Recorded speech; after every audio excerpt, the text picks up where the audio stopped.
First, I'd like to share the words of Shinran Shōnin from Tangisho, a record in Lament of Divergences. And Tangisho is the words of Shinran Shōnin compiled by one of his disciples named Yuyen. So this is on page 679 of Collected Works of Shinran. Please join me in Gassho. Please put your palms together.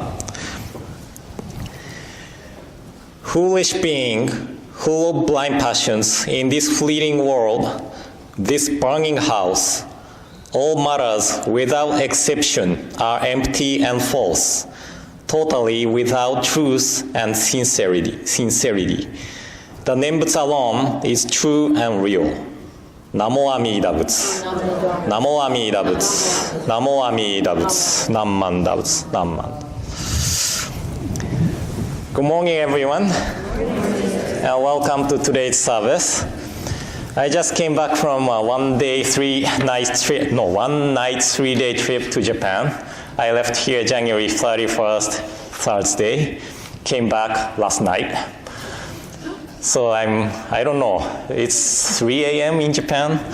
I thought I never get jet lag in such a short trip, but I guess I am. I'm really sleepy now.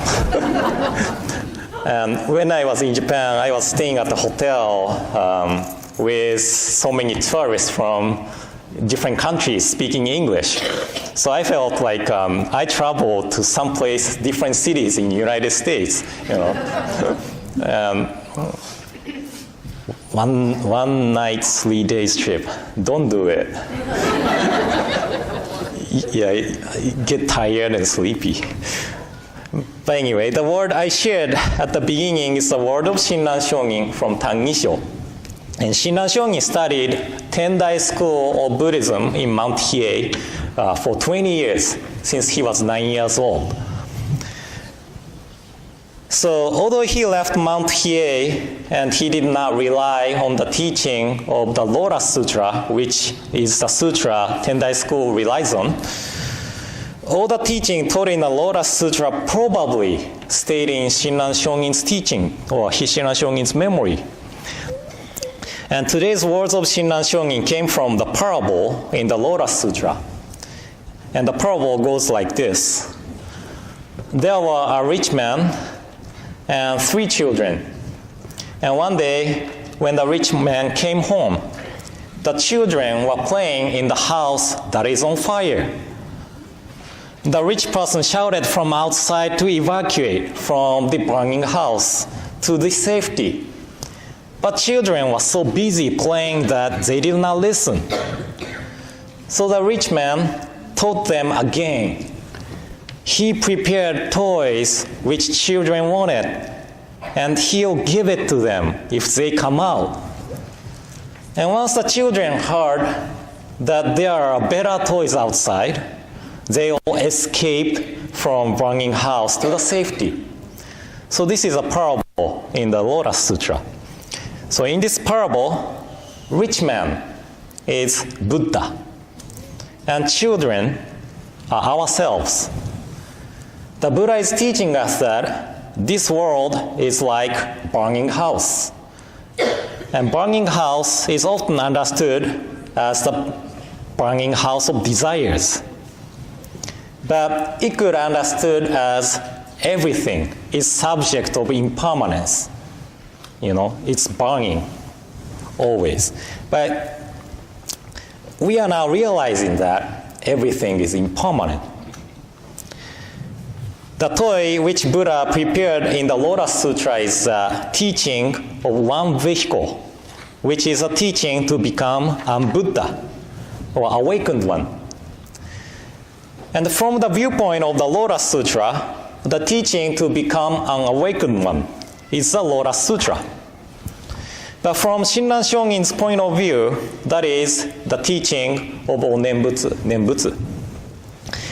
And since this world is like burning house, the world of impermanence, there are nothing we can truly rely on. Then some people may ask this question. If everything is impermanent, then Shakyamuni Buddha's teaching is also impermanent, isn't it? But everything means everything which are created. However, the Dharma, the teaching of the truth, is not something which is created. It is a universal law, universal truth of the world. So it is not a matter of impermanence. And so that the Dharma is the only thing we can truly rely on. But we usually rely on our self-centered ideas. And Shakyamuni Buddha told us that self-centered ideas are the cause of suffering. And do you remember that the word dukkha, suffering, in Buddhism is not like physical pain, but more like unsatisfactoriness or dissatisfaction. Do you remember that? We feel dissatisfaction because we try to control over things. Although everyone here wish my talk to be interesting and short, you cannot control me. Right? Life is tough, right? And interesting thing about Buddhism is that it teaches us as this world is created by our own mind. Like the first verse of one of the sutras called Dhammapada, it said, mind precedes all mental states. Mind is their chief. And in the other sutras called the Avatammasaka Sutra, it said, 3 realms are consciousness only. So everything we perceive are created by our own view of self-centered mind.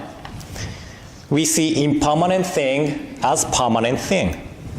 We see unreal world as real world. Have you ever seen the movie Matrix? Right? It is like the movie Matrix. That movie says we are living in the world of dream created by the machines. And we need to wake up from the dream to live a real life. That was the movie Matrix, right? The Buddhism doesn't say that this world is created by someone like machines. But as I said earlier, it says this world is created by our own mind. So this is called false imaging, or construction of what is unreal. Construction of what is unreal. So what we are perceiving is created by our own mind, and since this world is created by our own mind, that is a matter of impermanence. Does it make sense? This is why everything is empty and false in this world. For example, do you like bowling? Do you bowl? You bowl? Nice. I used to bowl for Nisei League every week until Aoi was born, so about 6 years ago, until 6 years ago. And I haven't bowled for a long time, but it's fun to bowl with friends, right? But how about going to bowl with someone who you dislike? Is it fun? Right? It's not fun at all. We are playing same game, bowling. But how we feel depends on who we play with. So our mind is creating bowling as fun or not fun game. So I can say same thing to chanting sutras too. I think OBT people are good at chanting aloud, but some people might be shy and maybe carrying the others' feeling too much and thinking as, oh, everyone must be thinking as I'm tone deaf. Or everyone must be thinking that it's not cool to chant aloud, right? But what we think as people think, well, what we think as people feel is also created by our own mind. We never know what the other's feeling, actually feeling. So when we begin to accept our world as our creation, or maybe it's better to say that projection of our mind, it's really interesting. We are getting angry at our own projection of our mind. We are loving, disliking, and discriminating our own projection of mind. So I used this example at one of the lectures, so some people may remember, but I eat mostly anything. I don't eat iPad or I don't eat iPhones or anything like machines or anything like that, but I eat anything. But I'm not a big fan of cilantro. I don't like it because of the taste and smell. But when I begin to accept what I'm disliking is just a projection of my mind, I feel silly, thinking about it. Of course, it's hard to eat cilantro with smile and say, "Oishii." It tastes good. No. Because I have mind to distinguish what is good and bad, what like and dislike. Right? So in Buddhism, those who distinguish I and the others and see the world as real is called foolish being. We are not talking about intelligence. We are talking about how we see the world, how we see the self. And those who truly understand the impermanence and interdependence of the world and don't distinguish I and the others are called sage or the Buddha. So these two, foolish being and Buddha, are completely different. Foolish beings are always turning back on the truth, while Buddha always abide in the truth. So Nembutsu is true and real practice because it is a calling of the Buddha from the truth itself. We are informed of our nature of turning our back on the truth by hearing the calling of Buddha. So Buddha taught us every lives are equally noble. This is the truth. But look at what is happening in the world. Some part of the world is trying to be more inclusive, but some are still exclusive. The mind of like and dislike is one of the exclusiveness. And I'm excluding cilantro from my life by following my self-centered ideas of like and dislike. So I'm turning back on the truth of all the lives are equally noble all the time.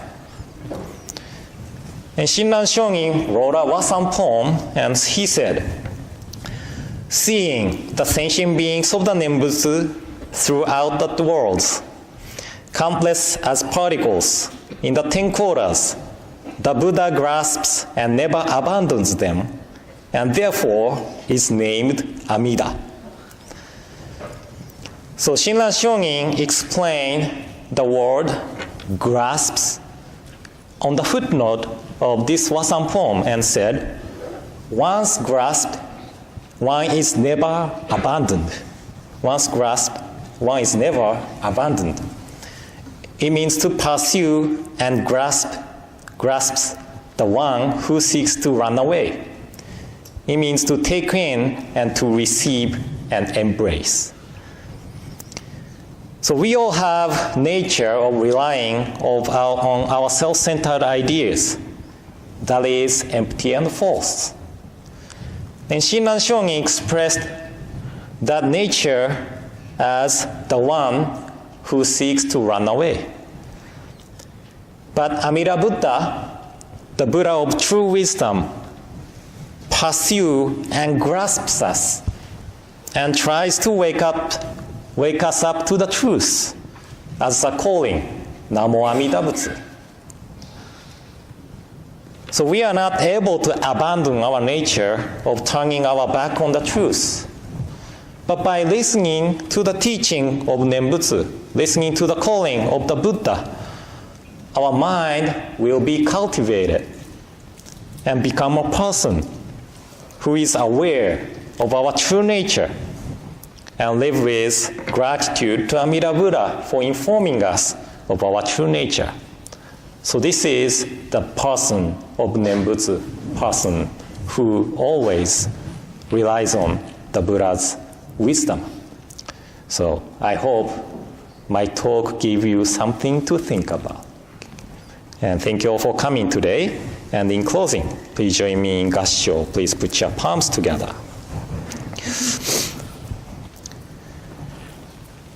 Foolish being, full of blind passions, in this fleeting world, this burning house, all matters without exception are empty and false, totally without truth and sincerity. The Nembutsu alone is true and real. Namo Amida Butsu. Namo Amida Butsu. Namo Amida Butsu. Namanda Butsu. Namanda Butsu. Nam. Nam.